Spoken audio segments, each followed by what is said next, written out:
लोकशाही की जीत हुई है, लोकशाही की जीत है, ये सच्चाई की जीत है और ये हमारे तमाम शिव सैनिकों की जीत है, ये महाराष्ट्र के जनता की जीत है। लोकशाही में बहुमत को, मेजॉरिटी को महत्व है, मैं पहले से कह रहा था और इसलिए ये मेरिट के ऊपर दिया हुआ निर्णय है, इसलिए ये सच्चाई की जीत हुई है।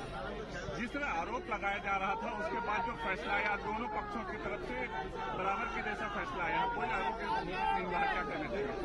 नहीं, आरोप तो लगाने का काम उन्होंने सरकार स्थापित हुआ वो समय से किया। सरकार आज गिरेगा, कल गिरेगा, परसों गिरेगा, मुख्यमंत्री बदलेगा, ये तो पहले से उन्होंने आरोप लगाया और जो फैसला आज दिया है ये लोकशाही में कोई भी व्यक्ति पार्टी को अपनी निजी मालमत्ता, प्राइवेट प्रॉपर्टी की तरह यूज नहीं कर सकता है, मनमानी निर्णय नहीं ले सकता है।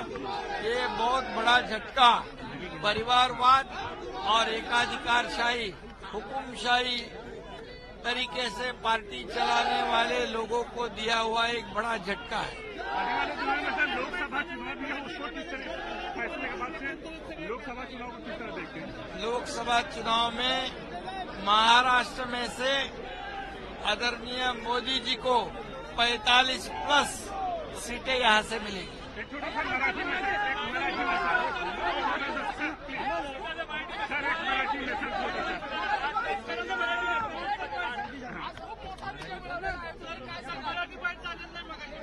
हा सत्याचा विजय आहे, लोकशाहीचा विजय आहे, महाराष्ट्रातल्या जनतेचा आणि या तमाम शिवसैनिकांचा विजय आहे आणि हुकुमशाही आणि घराणेशाही आणि एकाधिकारशाहीचा पराभव आहे।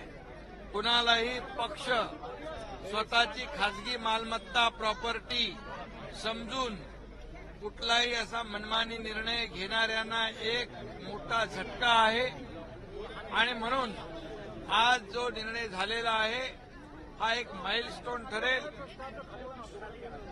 पक्ष हा लोकशाही मार्गाने चालवला पाहिजे अशा प्रकारची भूमिका, अशा प्रकारचा निकाल आज या ठिकाणी दिलेला आहे, त्याबद्दल मी स्वागत करतो आणि हा विजय तमाम शिवसैनिकांचा आणि या महाराष्ट्रातल्या जनतेचा, बाळासाहेबांच्या विचाराचा, दिघे साहेबांच्या विचाराचा।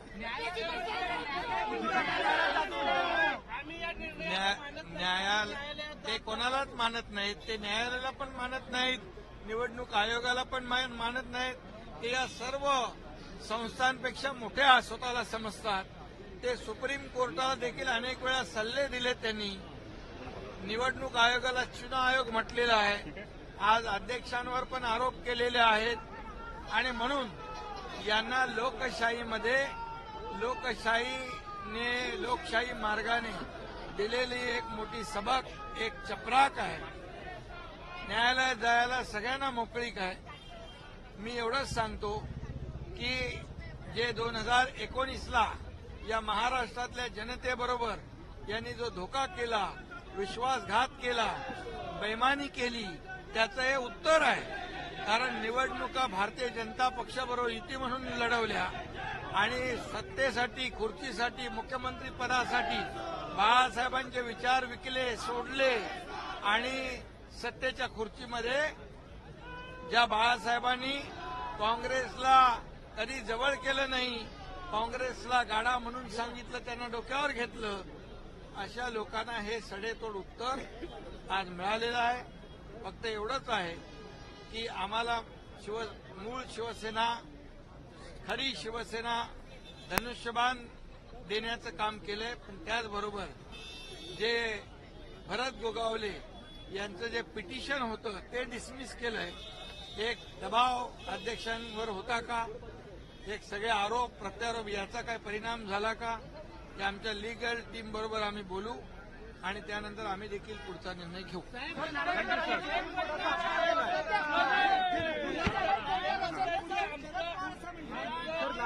सुप्रीम कोर्टाचा थँक्यू।